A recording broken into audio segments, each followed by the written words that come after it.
Hello everyone, first time మన channel చూస్తుంటే subscribe చేసుకోవడం మర్చిపోవద్దు. వీడియోలోకి వెళ్ళినట్లయితే సుమిత్ర తన రూమ్లో కూర్చొని ఆలోచిస్తూ బాధపడుతూ ఉంటుంది. ఇంతలోనే దశరథ్ తన దగ్గరికి వచ్చి గుడికి వెళ్దామన్నావు కదా, వెళ్దామా సుమిత్ర అని అడిగితే, గుడికి ఎవరైనా ప్రశాంతత కోసం వెళ్తారు, కానీ నాకు ఇప్పుడు ఏ చోటకు వెళ్ళినా ఆ మానసిక ప్రశాంతత దొరకదు, కాబట్టి నేను రాను, ఇప్పుడు అవసరం లేదు అని చెప్తుంది కోపంగా. సరే నీ ఇష్టం అని చెప్పి అక్కడి నుంచి దశరథ్ వెళ్ళిపోతూ ఉంటే ఇంతలోనే దీప సుమిత్ర దగ్గరకు వస్తుంది. ఇక దశరథ్ వెళ్ళిపోయాక చాలా కోపంగా, ఎందుకు వచ్చావు, అసలు నా రూమ్కి ఎందుకు వచ్చావు నువ్వు అని కోపంగా అడుగుతుంది సుమిత్ర. ఏం వండమంటారో అడుగుదామని వచ్చాను అని అడిగితే, ఏంటి ఈరోజు నన్ను ప్రత్యేకంగా అడిగేదేంటి, ఏ రోజైనా నువ్వు నాకు ఈ వంట కావాలని నిన్ను అడిగానా, లేదంటే నువ్వు వండింది నేను ఇష్టంగా తింటున్నానా, సపరేట్గా నన్ను అడగడం ఏంటి, నువ్వు కోరుకున్నదంతా జరుగుతూనే ఉన్నప్పుడు ఇంకెందుకు మంచిదానిలా నటించాలని చూస్తావని అడుగుతుంది. నేనేం నటిస్తున్నానమ్మా, మీ అందరికీ ఏం కావాలో అడిగి వంట చేసి పెట్టడం అనేది మీ ఇంటి పని మనిషి బాధ్యత, అదే కదా చేస్తున్నాను, అంతకన్నా నేనేం నటిస్తున్నాను అని అడుగుతుంది. ఇక చాలు, చేయాల్సిందంతా బాగానే చేస్తున్నా అని అంటే, మీరు అంటున్నది పెళ్లి విషయం అని నాకు అర్థమైంది, పెళ్లి విషయంలో నాది ఎలాంటి ప్రమేయం లేదని చెప్తుంది దీప.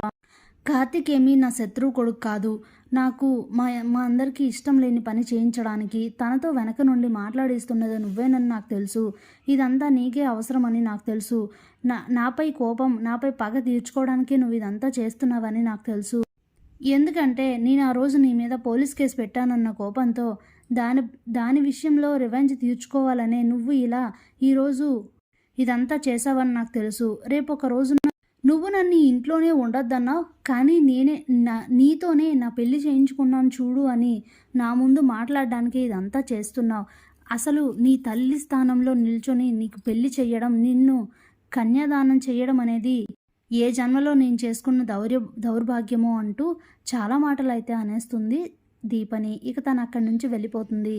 దీప అలానే నిల్చొని చాలా బాధపడుతూ ఏడుస్తూ ఉంటుంది.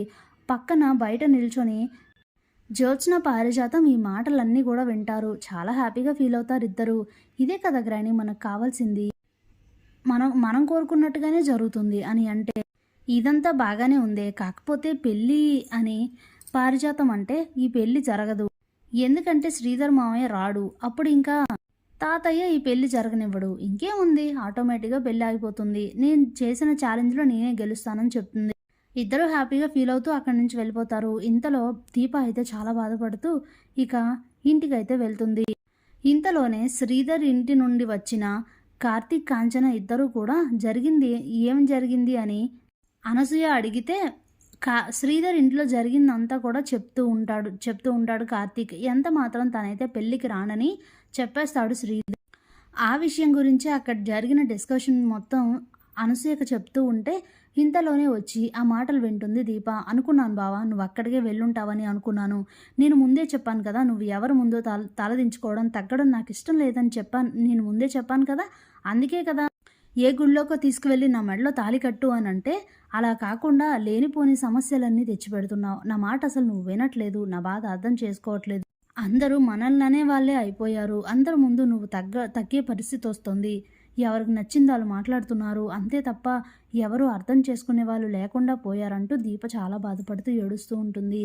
ఏమైంది దీప, ఎందుకు అంతలా ఆవేశపడుతున్నావు, ఎందుకు అంత బాధపడుతున్నావు, ఏమైంది, అత్తేమైనా అందా అని అంటే, అన్నీ బాగానే అర్థం చేసుకుంటావు, కానీ వద్దు అన్న పని మాత్రం మానేవు కదా అని అంటుంది దీప.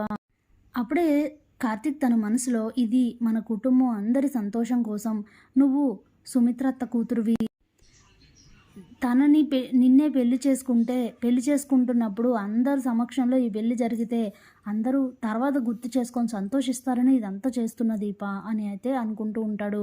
ఇంతలోనే కాంచన, చూడు దీప, మా వదిన అలానే మాట్లాడుతుంది, అవేవి పట్టించుకోవద్దు అని అంటే, ఏంటత్తయ్య పట్టించుకోకపోయేది, ఇవన్నీ పట్టించుకోవాల్సిన విషయాలే, అసలు ఇందులో అంత వదిలేసే విషయం ఏమీ లేదు, ఇంత కష్టపడి ఇంతమందిని బాధ పెట్టి ఈ పెళ్లి చేయడం అవసరమా, బావ ఎప్పుడో నా మెడలో తాళి కట్టాడు, తను నాకు భర్త అయ్యాడు, ఈరోజు ఏదో తాళి పేర్కొన్నంత మాత్రాన తను నా భర్త కాకుండా పోడు, నేను తన భార్యని కాకుండా పోను, ఏదో జరిగింది కదా, తీసుకుని వెళ్ళి గుడిలో తాళి కడితే అయిపోతుంది కదా, మళ్ళీ ఈ తంతంతా అవసరమా అని అంటే, ఏంటి దీప అంతా మర్చిపోయి మాట్లాడుతున్నావు అని అడుగుతాడు కార్తీక్.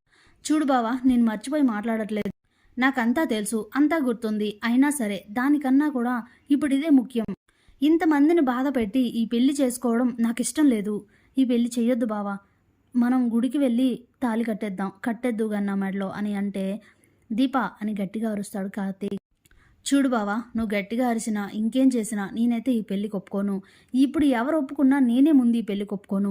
నువ్వు వెళ్ళి మీ నాన్నగారితో అన్న మాటలు పడి రావడం, ఇప్పుడు అవతల ఆ ఇంట్లో మెయిన్ సుమిత్ర గారికి ఈ పెళ్ళి ఇష్టం లేక ఆవిడ ఏవేవో అనడం విషయం పక్కన పెడితే ఆవిడ బాధపడ్డం, ఇంతమందిని బాధ పెట్టే పని మనకు అవసరమా?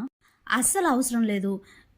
ఈ పెళ్ళి మనం చేసుకోవట్లేదు, మనం గుళ్ళోనే పెళ్లి చేసుకుంటున్నాం అంతే అని అంటే, దీప నా మాట విను అని అంటాడు కార్తీక్.